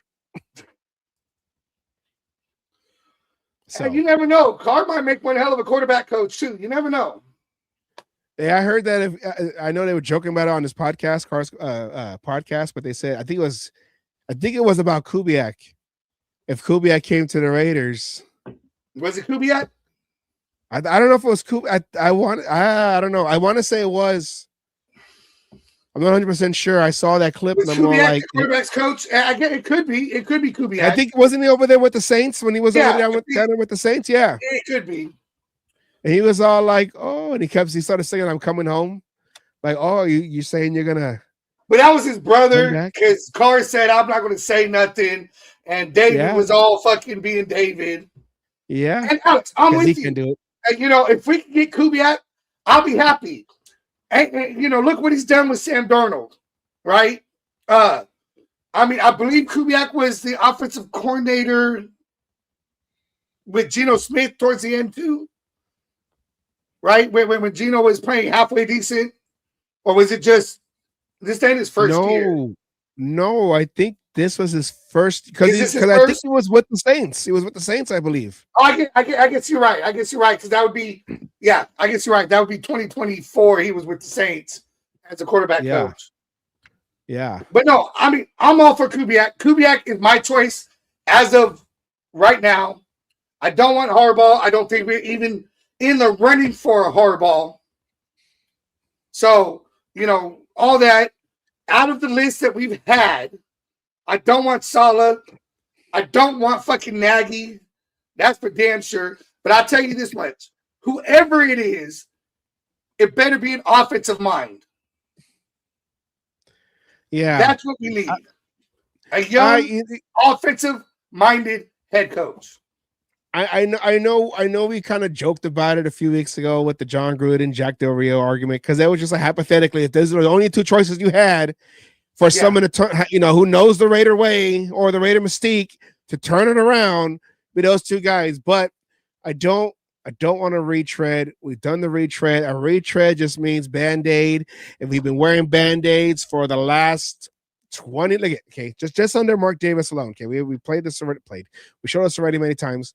Since he took over after Al Davis passed away, Dallas Allen was new, but I don't understand why they went that route. You should have just stayed with Jackson, with Hugh Jackson, and see what he can do on his second year, because he went 8-8. It wasn't his fault. He had a bad defense with Chuck Bresnahan 2.0. You brought in Jack Del Rio. He was a retread, but he turned that around. But you already had the idea that whatever happens, I'm going to go John Gruden. And I know Jack Del Rio's last year didn't really help his cause to stay. John Gruden comes in. We all know what happened. He had that team going in his his fourth year. And then the emails came out. We were 3-0, and then that became a distraction. And then he decided to step down. Bisaccia. Well, then we had what's his name too? Well, yeah, but Sperano. No, I was talking about the John Gruden and the wide receiver. The other distraction. Oh yeah, the Henry Ruggs. But I mean, like where John Gruden had to step down. Bisaccia with Greg Olsen, they carried that team to the playoffs. He didn't get looked at because he's not a name, because he went after Josh McDaniels. And I remember that day when I saw that, I texted you like, "This is who we got. This is who we got. This is gonna be our coach." Okay, that's great. And then Antonio Pierce, and we were all for Antonio Pierce and everything. That second year, his downfall was starting Minshew when he said, I'm gonna roll with Aiden O'Connell with the Getsy hire and Minshew. The whole thing was just all bad. The offensive line was bad then. So I'm done with see, you needed another year. I was surprised when they fired Hugh Jackson and they wanted to go, I want to get my own coach and my own GM, and they got Dennis Allen, but thank you, Mama. I was going to this. Oh, I don't know about Cage Match. Hey, yeah, that's my mom. How you doing, Mom? I know. I said thank you, Mama. God. I know. I'm telling everybody else, okay? But that's the reason he can't. This is the reason he can't swear. Just to let everyone know. I don't care how old I am. She still has authority on Grounded Me. Yes, no. But I don't want to retread. I don't want to retread. You know what? If we're gonna lose, if we're gonna have another losing season, hypothetically speaking, I'd rather it with someone new who's gonna learn, as long as they're improving, because that's what we thought we were gonna get with Pete Carroll was improvement. And I know a lot of people have been weighing in on the national media talking about, well, Pete Carroll only got 1 year, and look at this, look at what all he's done. You know, national championship and the Super Bowl. He went to 2, got 1. But it's the decisions. If you were watching like we were as Raider fans and watching every single thing that was going on in the games and then in between games with the press conferences and everything that he was saying, he sounded like a true politician. He's not telling us anything. Or like, hey, who's going to be your starter? Oh, I'll let you know on Saturday. And that was one of the things that they were talking about in that report when it came to Brennan Carroll. I don't have it up, but I will read it because I do have it. I won't see it physically, but I'm going to read it real quick, okay? All right. An agent of the Raiders offensive line said that his client told him the position group met multiple times, this is the offensive line, on their own with Smith and Genty, and specifically without coaches, so the quarterback and running back could talk to them and how they wanted to the offensive line to create blocks. It was that bad. The agent told ESPN they were meeting on their own and try to figure out together, which I never heard of in the history of working in this league. There are some sort of nepotism going on, a fourth agent, other Raiders. I like how they said some sort of nepotism.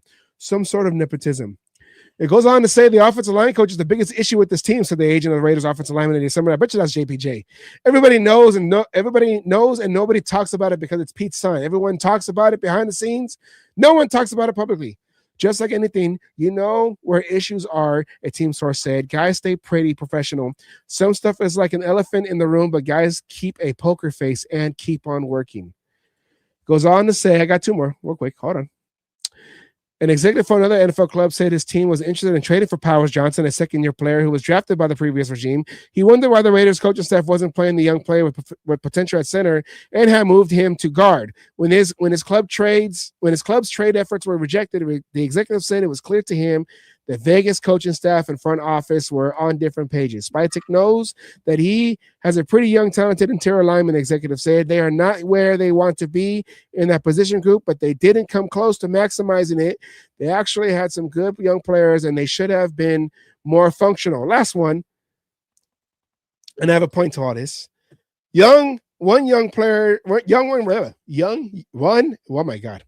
One young Raiders player was getting extra study in with the general manager. Genty told ESPN that he had met with Spytek at the beginning of each week for an individual film session to study opposing defenses. Something the Raiders spokesperson said Spytek did with Brady during their time together in Tampa Bay. 2 personnel executives and multiple current and former general managers told ESPN that it isn't common for GMs to do individual film sessions with players, and they hadn't heard of it ever happening. Genty and Spytek initiated these weekly film sessions, and that he offered to study tape with the team's entire rookie class if they wanted to. Now, as we start opening and breaking down all this that's going on, and more stories are going to come out, of course. And I want to see what Hondo has to say. I'm going to wait till April. Why so long? After that, it's stale.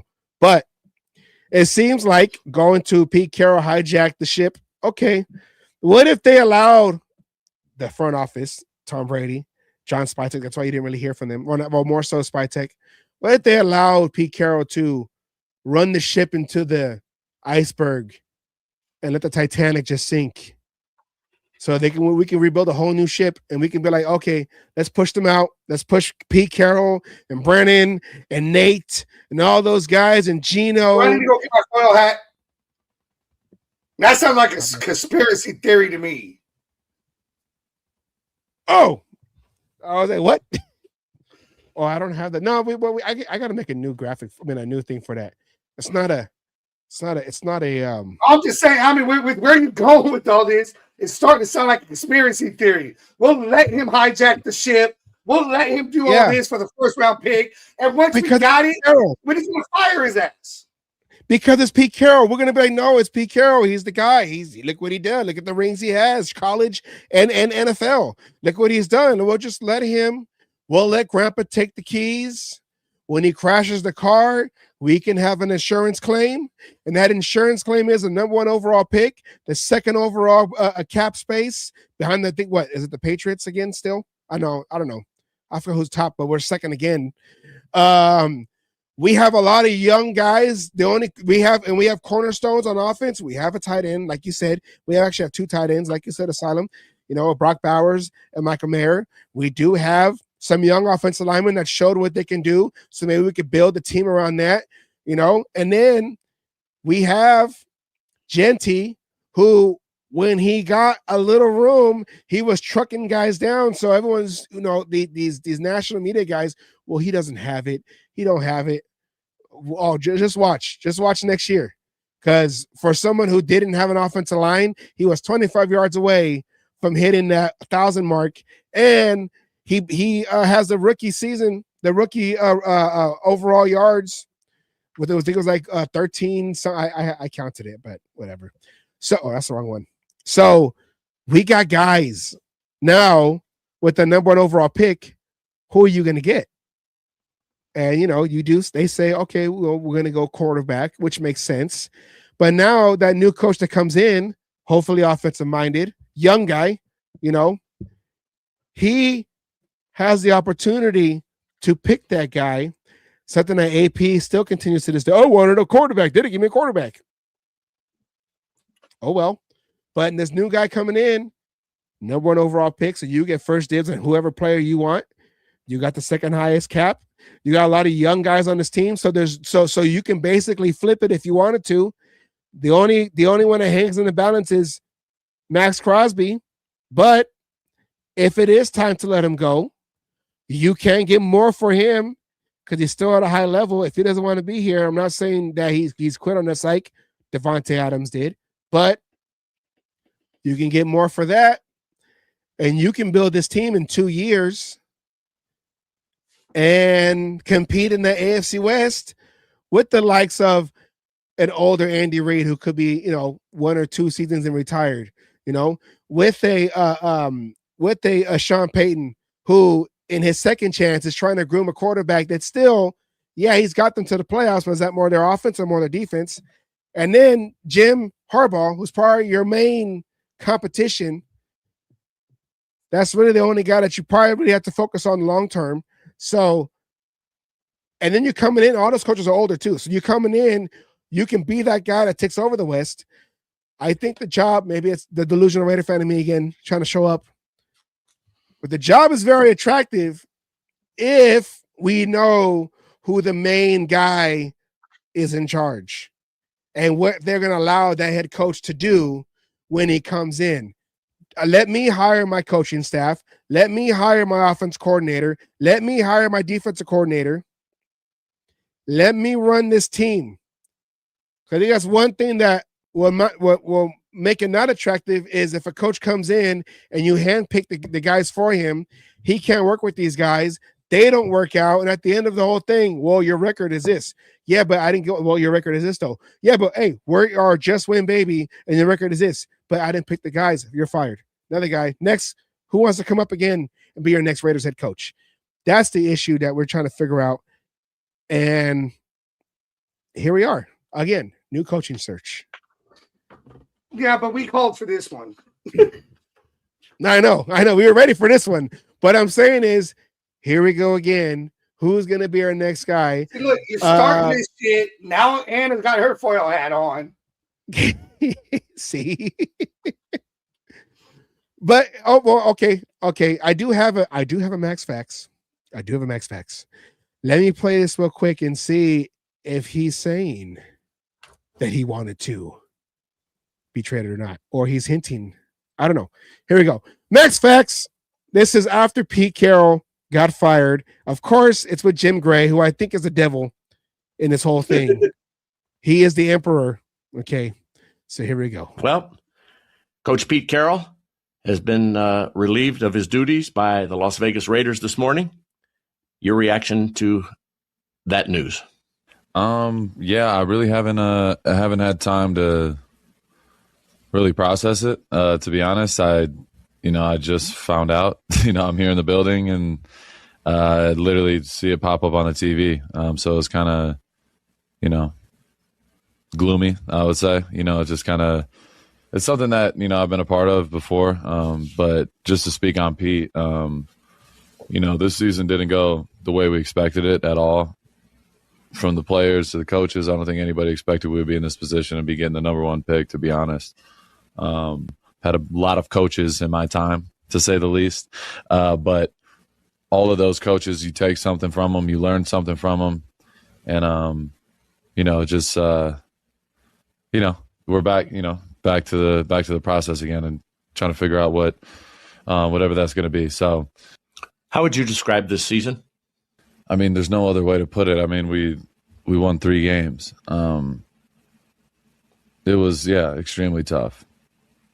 But I would say there was a lot of growth in this year, just on a personal level. There's, people talk about adversity all the time, and everyone talks about how, you grow in adversity and you figure out who you are in adversity. And sometimes things happen in life that you don't necessarily anticipate or predict is going to happen, or you don't think something's going to go your way, but it's happened in the past, and you have a choice to you get a second chance at responding to that adversity a better way. And I felt like regardless of what happened this year, as far as a team, there was a lot of growth in that as well. Just on a personal standpoint, I feel like I was able to, handle things better, being just more focused on tunnel vision and focusing on strictly football and what I can control. And that's playing football and dominating and just being with my guys. You know what I mean? It's really,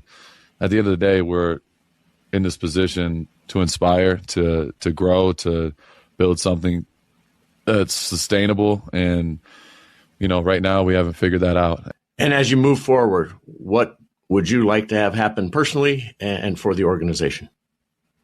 Yeah, honestly, I haven't thought that far ahead. I really, like I said, you talk about, the calm, being calm and not going too far ahead, too far in the past, just taking it one step at a time. Right now, I just got to figure out, what the situation is with my knee, and then just take it one step at a time. That's how I operate. And some people, they'd be like, oh, he's not saying this and da-da-da-da-da. But I've done that in the past, and I'm not doing that. You know what I mean? I'm just focused on my day-to-day, where my feet are at, and taking it one step at a time. And, yeah, so we're going to go to L.A. and get this thing looked at, and, we're going to be all good and back rolling here in no time. LA referring to his knee surgery and all that. You saw how he kind of like, and people are going to be like, oh, you didn't say anything. Yeah, but I've done that before. Last year around this time, or not around this time, but last year going through they're going to trade him. He was a little bit more, saying, no, I want to stay here. I want to stay here. This one is no, I'm not going to say. I'm just going to say I'm looking forward to my knee and then getting back and working out again. And then we'll go from there. What do you think, Asylum? Well, until we hear shit from Max, I mean, he's pissed off. He wants to play. He thinks he could go. And again, we've talked about this. We've said it before. Shut him down. Yeah. Because you got to protect the players from themselves sometimes. Mm-hmm. And Max Crosby is clearly one of those players. He needed the surgery. Yes, 2 weeks going, but this man almost died from a fucking blood infection because he didn't get his knee or ankle drained. Yeah. When he stood up. I mean, so yeah, he's going to be pissed off. But at the same time, what has it been? The last 4 fucking years?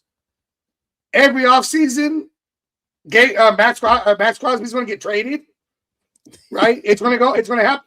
This is old shit. Until you hear it from Max saying he wants it, or, now I did read a story that said they believe it's going to happen. The Raiders are open to it, but that was before Pete Carroll was even fired. Are they open? Is the new head coach going to be open to it? Yes, it helps in a rebuild, but I mean, let's focus on one thing at a goddamn time. I know this makes stories, and it's going to go, and everyone's going to want to talk about it. Everybody wants to be the first to say they was right about everything. You know what? Let's get our head coach. Let's get our offensive coordinator. Let's get our head on straight. Coordinator. And then we can worry about the rest of the season and how everything else is going to go. Because the sooner we get this done, all this is going to happen to affect the draft, right? You get rid of a Max Crosby, you need to try to find that replacement. But you don't do that, if he's still on the team. So, Max, if he gets traded, it could be early. I don't think he's going to be a Cleo Max situation where it's fucking weeks before the start of the season, and all that. It's just one of those things, one step at a time. Build the team properly. Yes. And it's going to start with hiring a head coach. Thank you very much. Then the head coach. Wait, I want to say we agree with a lot of what you were saying, Alex. But stepping into the ring with Miss Peggy, it's not an easy talk. Mike Tyson. Well, no, you try to say something, you try to go with an argument there, and she just railroads you so you can't finish it. And then, it goes. And Peggy has some points too. I do agree. I saw she was trying to go the whole way with Mark, and I saw both sides. I did. But in the end, I think in her argument about Mark Davis to stop blaming Mark Davis and the shit she kept bringing up, that is the stuff that is on Mark Davis. And it's his job to fire since he's the one that hired. But outside of that, yes, let them do their jobs. Fucking, let them do the jobs. Let the GM do his job. I do agree with what does Brady know about, being an owner? Well, I got to remember, he's got a couple years more experience. He does own a team, soccer team that has won championships. Yeah, soccer football. Team and the women's basketball. So he does have an idea of what it takes for certain things, obviously. But again, like we said, choose one side. Stop with the announcing, or if that's what you're going to do, stay out of the football aspect of shit until you can put your whole attention to it. Because a divided Tom Brady is not a helpful Tom Brady. Yes. And that's where everyone's trying to figure out, like, okay, so you're going to be in or you're going to be out. If you're going to be in, it needs to be 100% in. Don't, because you're Tom Brady, and I know that's what you were trying to get at too when it came to the Ben Johnson situation. Ben Johnson took the interview, one, because it was Tom Brady, but two, it helped him get his, hire with the Bears. Same thing with Stafford. Oh yeah, Tom Brady. Oh yeah, we met at the random snow, whatever it was. I don't know. They were at some kind of resort, whatever. And then it helped him get a better contract. We signed with, or the extension with his contract down there with the Rams. So Tom Brady is good at getting you a contract elsewhere. I talked to Tom Brady. Oh man, hold on. How much do you want? Okay, how much do you want? We thought we had you until you said Tom Brady. Okay, what you want? What you want to get paid for? What you want? We got you. Whatever you say, we'll take it. And that's what it was last year. So we just got to see, because last year we had the number 6 overall pick, and that's where we got Genty. Now it's like, okay, like we said, second overall cap space. You said 110 million. We had almost the same thing last year. We didn't spend no money. So we saved the money we didn't spend came over. You have Genty, Bowers, Mayer, and some young offensive linemen that you can groom. Some possibilities there. Some possibilities there. As well as a few, I won't call them veterans, but, a few young ones. JPJ has potential. Higher end on the potential spectrum, but we'll call it potential. Glaze has potential. Glaze might have just got stuck in a sophomore slump. He just got stuck with Brennan. Okay. I mean, that's true too. I mean, the only one that we could really, the only two, and Colton, only because of his injuries the last few years. Yeah. I'd put on this saying the only two that you really got possible issues with is Colton because of injuries and Parham. But Parham's gone this year. They better not sign him back. I swear. Okay. Don't bring back Dylan Parham. Stone Forsythe looked good in the beginning when he came in. Was he exposed? I don't know. He's still kind of young too. But you be a rotation guy. If we got a real offensive line coach, remember we both like Parham as center. Yeah, as a backup center. Yeah, that's true. But I think, but at guard, no, especially at left guard because he was right guard last time. Yeah, Brennan screwed the whole offensive line up. The only guy he didn't touch was DJ Glaze and Miller, and Miller got hurt, and DJ Glaze was exposed. I don't say exposed, but he was right there next to a rotating, offensive guard between Kappa and JPJ, and it was just all bad. And now, but that we read that it all came out that it was not detailed oriented. Everyone knew that because another thing that they said was, well, the offensive line, we didn't know who was going to start until like Saturday morning. Well, your offensive line is supposed to be the staple of your team. You got to know, like those are the five guys up in front that they never come out the game unless it's injury or they're playing bad. And that's the one group that you have to have, set. None of this, we're going to do a rotation offensive line. You don't do that with your offensive line. You don't do that because I played offensive line. You got to know who the guy next to you and how he's going to block. You have to know that. So, well, no, and we talked about that a lot. How an offensive line, is a unit, and especially if they haven't played together before in the beginning of the season, there's those struggles. But as the season goes on, they tend, now this year being the exception, but they tend to play better because they can't. Tell her she forgot me. She forgot mine. Silent said that you forgot his. You know how many Budweiser cans he be drinking in front of me? Okay. Trying to catch up, right? They generally get better because, they build that trust. It's battling in the trenches just brings you closer. But then you also have teams where offensive linemen, they go out to dinner together. They do a lot of things together. Hell, the quarterback can take them out to dinner together. They do a lot of shit together. Why? Because that camaraderie brings them together. And that trust, like you were saying, that trust. I know what this guy next to me is going to do. I know that I can do my job because the guy on either side of me, depending on where you're playing, will do their job. These are your five guys that's going to go. You have to worry about one side. Yeah. Because the guy next to him is going to be able to go. Yes, they make mistakes, but when you work together long enough, and we'll just say in a season, you work together long enough, you start being able to help. Okay, he struggles against a bull rush over here. This guy's bull rushing, so I'm going to just tend to drift over a little bit, so he can focus on that and give your quarterback the time he needs or the hole for your running back to run through, whatever the situation is. But, that's we always say, it's the trenches. You got to win the trenches on offense and defense.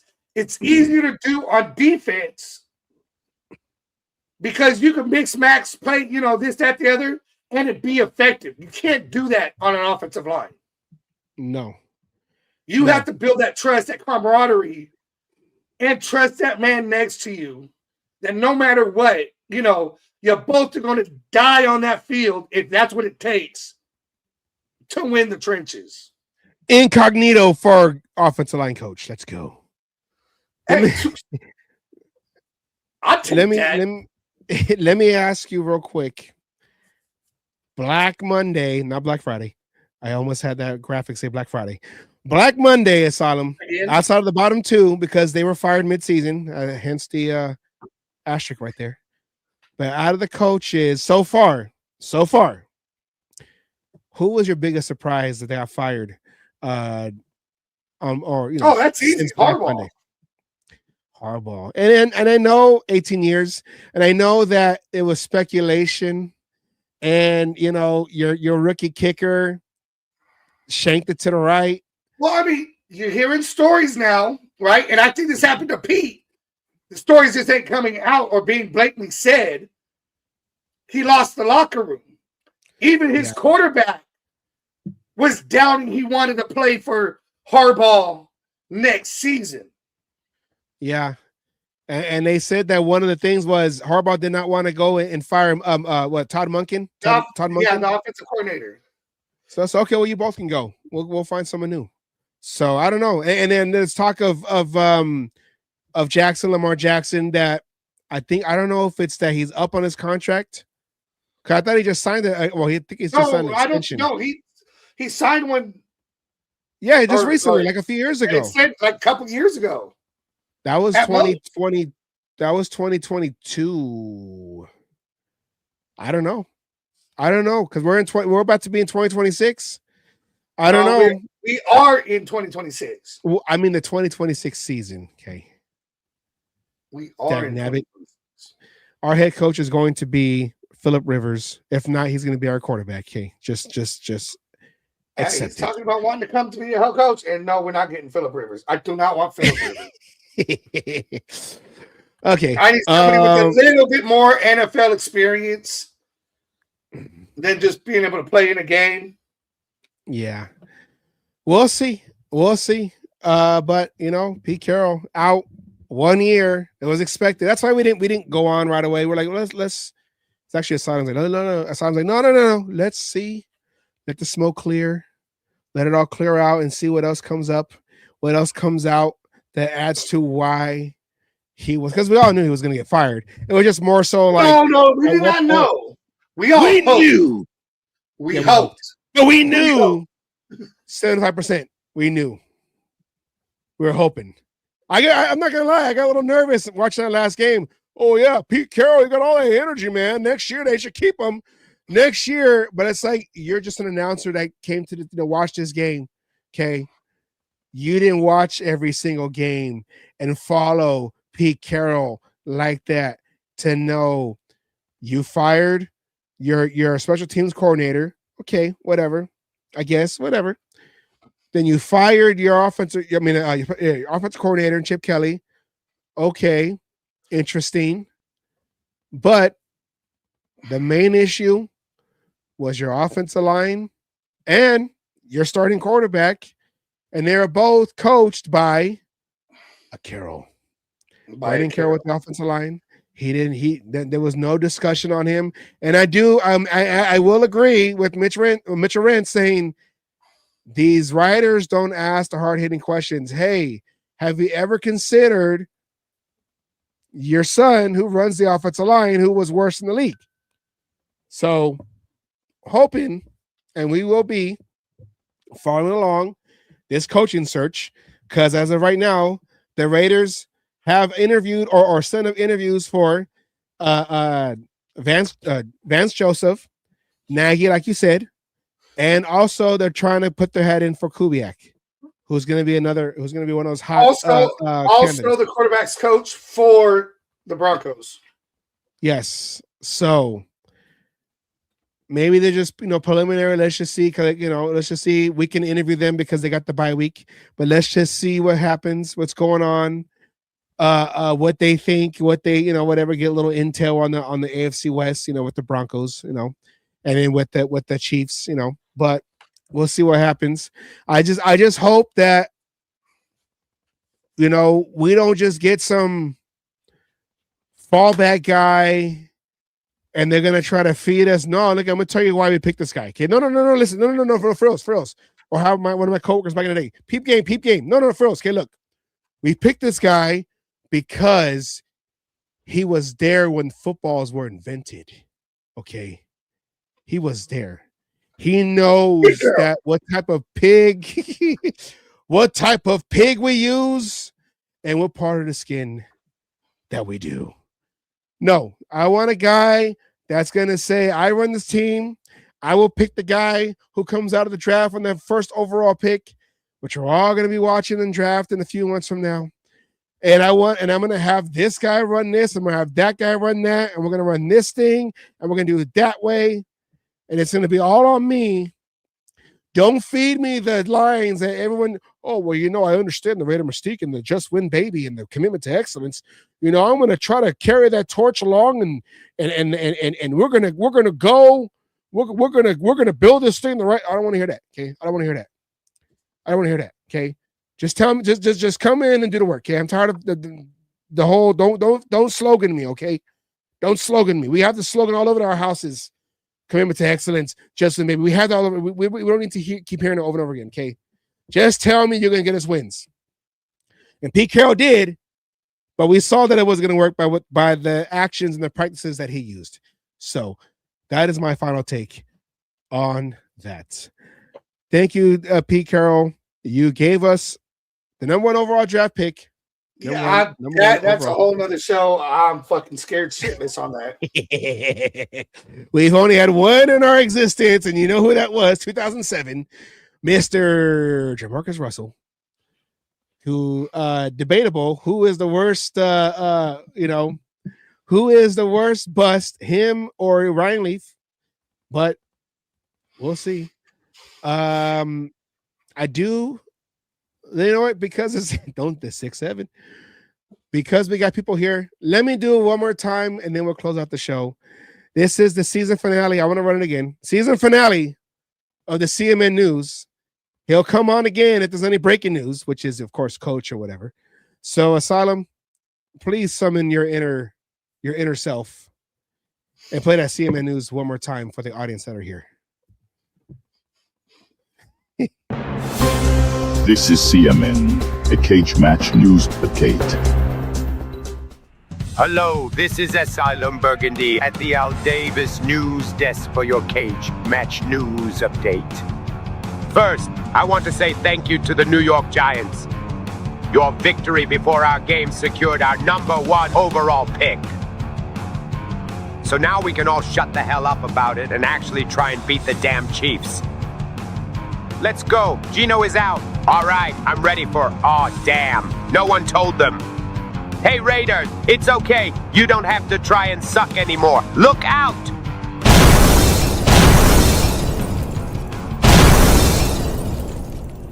Where's my remote? I gotta stop this. Pete, for God's sakes, answer your radio. Answer your radio. Pete, what the hell is wrong with you? Stop sabotaging and let them play. I wouldn't be surprised when they fire your ass. Okay, now let's see some real Raider football. That's what I'm talking about.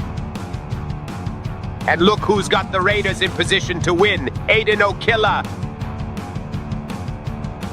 Yes, block them haters out. And here comes Daniel Carlson with a career-high 60-yard field goal. Get your money, son.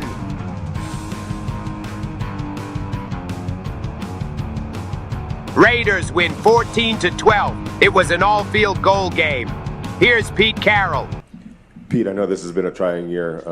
Would you like to come back next year? Do you expect to be back? Sure. Of course. I would. On that note, That's the question to start with. Real quick, Pete, just on that note, there have been some reports that you're considering retirement or walking away. Are those accurate? Nobody's talking to me about that. Okay. I haven't said a word to anybody. Hi, Pete. This morning, ownership and myself met with Coach Carroll. After a lot of discussions, we made a decision to go in a different direction. We informed Coach Carroll of that this morning. Ouch! Looks like we have the exclusive video of when the firing took place Monday morning.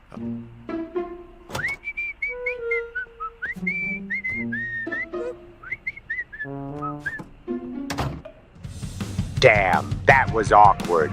But I believe Pete will land on his feet. I believe in Brennan Carroll and Geno Smith. when they get fired. Pete Carroll will take over AARP, but he'll rebrand it as the Competing Retirement Assistance Program, better known as CRAP. Brennan Carroll will go into acting and play in the origin story of the Abominable Snowman. Spoiler alert, the Abominable Snowman was the original Santa Claus, but he couldn't get his line of reindeer to work together, and they crash-landed on the island of misfit toys. And finally, Geno Smith will retire from football and go into insurance as the new face for Allstate as Mayhem. The company will also change their slogan to, "If you have Allstate, blame it on me." As for me, I'll be taking a break to pursue my dream of becoming the next Raiders head coach. I believe I can turn this team around myself. That's not a hold. I'll show you a damn hold. Get your hands off me, oversized. Shut the hell up, you hanky throwing bitch. John Madden would be proud of me. I love that hanky throwing bitch part. Oh, should we start censoring it? Nah. We just gotta put a YTMA. Do I censor myself? No. No. Why would I think no? No. We even had Peggy swearing on here. I know. This is you. I can't. My mom watches, so. She went to bed. You can all you want right now. Hey, just once for me. Just say fuck. Well, the only way you're going to ever hear me is if I'm driving on the road, because that's where a lot of my bad, yeah, people hear it when I'm on the road, okay? But yes, that, my sister, the other one right here, she says vouch. I was there. Yeah, last night, we were driving on 880, and yeah. So, we want to thank everybody for watching our show. We appreciate it. We had a lot of people. Gotta slow down. We've had a lot of people watch our show live. We got another subscriber. We appreciate that. Asylum, any last words, comments, advice? Whatever you want. Well, I don't know. Whatever. Are you still there? Huh? I said, any last words, comments, prayers? The prayers? Yeah, let's get the head coach right. That is our prayer every year.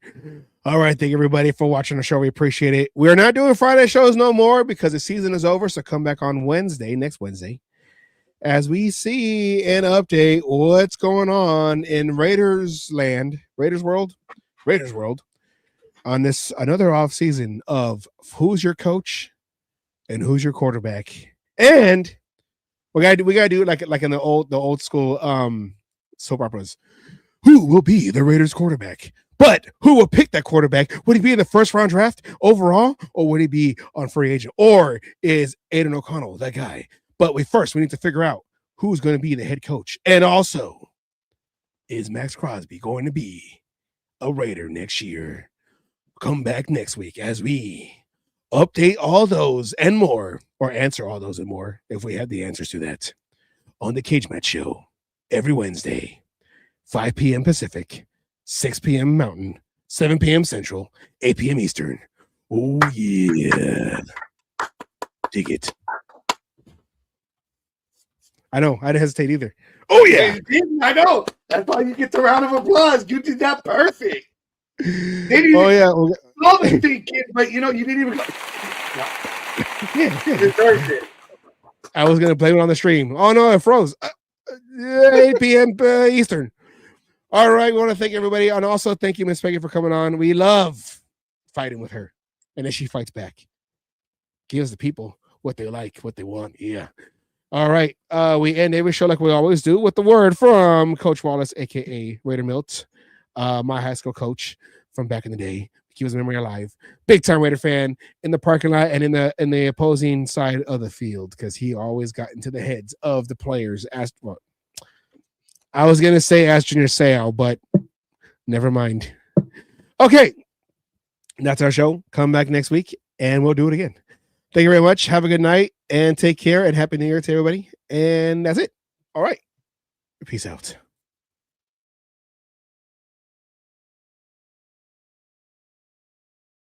All you other NFL teams, your tailgates are weak. Your teams are weak. We might be down right now, but it doesn't take away the history. And all you Raiders out there need to know your fucking history of who the fuck you playing for and where the fuck you're playing. Damn it. Oh, and by the way, I won my last cage fight again. I'm still undefeated. And you NFL motherfuckers out there that you think you want some, come on and get some anytime.